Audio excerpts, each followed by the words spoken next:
উপদেষ্টাদেরকে দেখেছি খুনিদেরকে পুনর্বাসন করার বক্তব্য দিতে।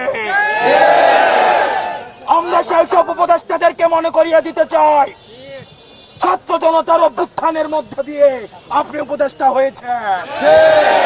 সুতরাং যখন কোন বক্তব্য দিবেন, আপনার সামনে যেন 5ই আগস্টের গণভবনের চিত্রটা মাথায় থাকে।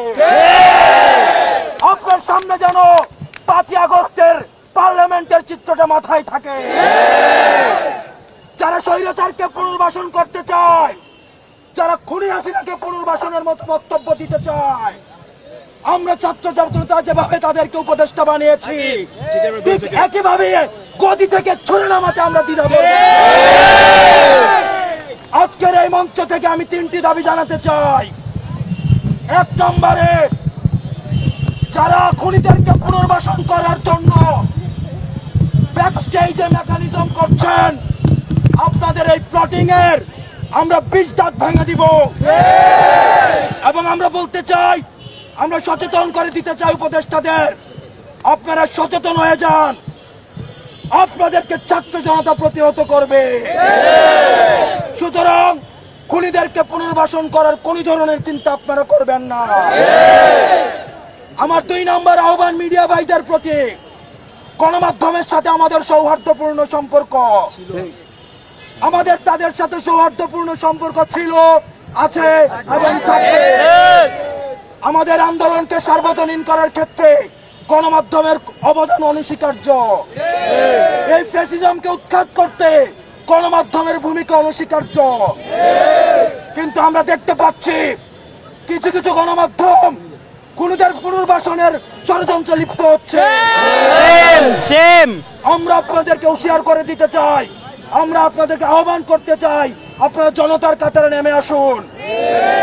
অথবা দেখা যাবে অনেক গণমাধ্যম কর্মীরা শেষ দিকে এসে তাদের বুমের মধ্যে তাদের যে মাইকটি থাকে সেখানে তারা নেম প্লেটটা লাগিয়ে জনতার কাতারে নেমে আসতে পারেনি।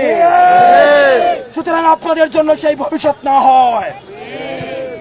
সর্বশেষ বলতে চাই, আন্তর্জাতিক অপরাধ ট্রাইব্যুনালে খুনি হাসিনাকে প্রধান আসামি করে এবং অন্যান্য যারা তার সহযোগী ছিল, এই ফ্যাসিজমের যারা ফুড সোলজার ছিল, তাদেরকে আসামি করে এই অন্তর্বর্তীকালীন সরকারের কাছে আমরা দাবি করছি, খুনি হাসিনাকে আসামি করে আন্তর্জাতিক অপরাধ ট্রাইব্যুনালে মামলা দায়ের করতে হবে।